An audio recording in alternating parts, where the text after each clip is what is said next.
I think that in this ongoing Bill Cosby thing, I think that Beverly Johnson, the real supermodel, first black woman to appear on a major magazine cover and stuff, I feel her testimony the other day on TV, it's not testimony, but her interview, I think it did in Bill Cosby. I think that's it. I missed that one. Oh, you did? Yeah. I mean, I got a lot of tape on it. She seemed very credible. Again, it's not a courtroom. I'm not saying the guy did it or didn't do it, but good Lord.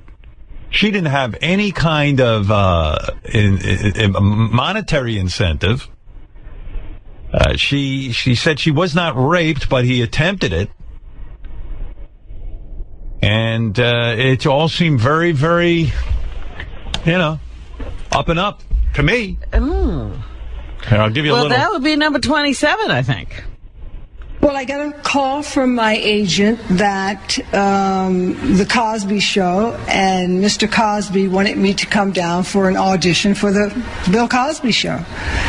Needless to say, I was very excited about that, and I went to the studio and met Bill Cosby. Same MO as the other girls, come on down, want to give you a role, I'm going to help you with your acting, all that bullshit. And even at one point, he invited her to his home, and she said, I have my daughter that day. She was going through a nasty divorce. Right.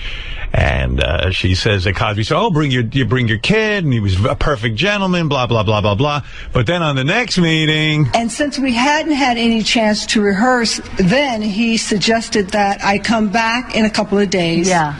To rehearse for the scene for the Cosby Show. So when we went up to the living room area where he had this elaborate cappuccino or espresso contraption there, he offered me a cappuccino before we were to do this scene where I was to play a drunk woman, which I didn't know. Same MO, man. He's always got the same rap. And yeah. All these women seem to be on the same page with that.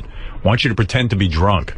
Oh, that had anything to do, because the part was of a pregnant woman, but... Yeah, it had nothing to do with the part. But right, you wouldn't be drinking if you're pregnant. It seems that turned them on somewhat, seeing the girls pretend to be drunk. Uh-huh.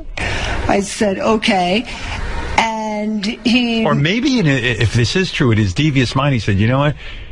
These girls pretend to be drunk, and then and I'll say, well, she was pretending to be drunk, and then I had sex with her because I thought she wanted it, or something. Who knows what the fuck? No, but I remember in one of the accounts, he said, pretend to be drunk, and when, she wasn't that good at acting drunk, he suggested a drink. Ah, I see. I see. That's how he gets the drink involved.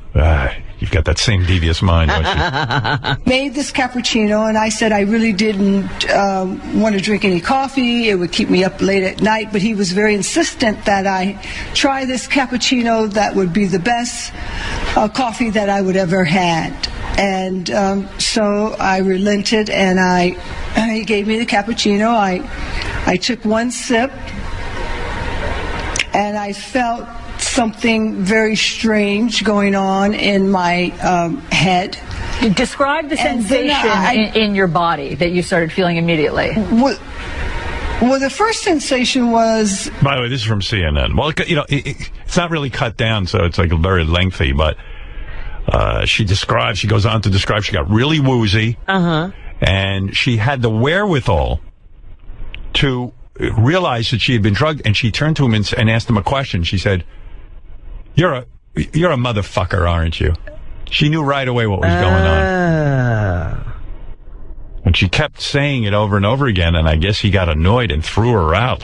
He literally dragged her out onto the street. Wow. The only word I could get out, and I don't swear, was MF. And I kept saying it to him louder and louder, and now you know why I don't drink coffee. For a moment, he stood there looking at me like I was crazy, and then it happened very quickly. He immediately grabbed me and started to drag me towards the stairs that went downstairs to the outdoors. And I was, stumbling around trying to, grab my handbag, and I really didn't know where he was taking me, but we ended up outside, and it was dust, so it was pretty light out, and all I remember is him grabbing me by one arm and him flailing for a taxi with the other. A taxi stops, he opens the door and he throws me in there, and he slams the door shut, and I somehow get my address out. Well, all these women describe the same exact thing, man. It's very consistent. Yeah. And he's angry. And ticked off, man. If you won't drink that drink and then pass out for him, he gets very upset. And they went on to ask her all the questions that you would ask, like, why didn't you come out sooner? And she gives a very intelligent sort of answer. And I don't know. She seemed very, very credible. Well, a lot of them have seemed very not everyone is, the world's first supermodel and having trouble dealing with all of this. Wonder what this guy's game plan is. What guy? Cosby. Like, how's he planning on living the rest of his life? He did talk to someone. Yeah. And he said he expected the black media to remain neutral. Yeah. That's what he thinks is going to happen, that he won't lose the black media. They'll stick with him. That's a weird racist thing to say, that the black media should behave differently.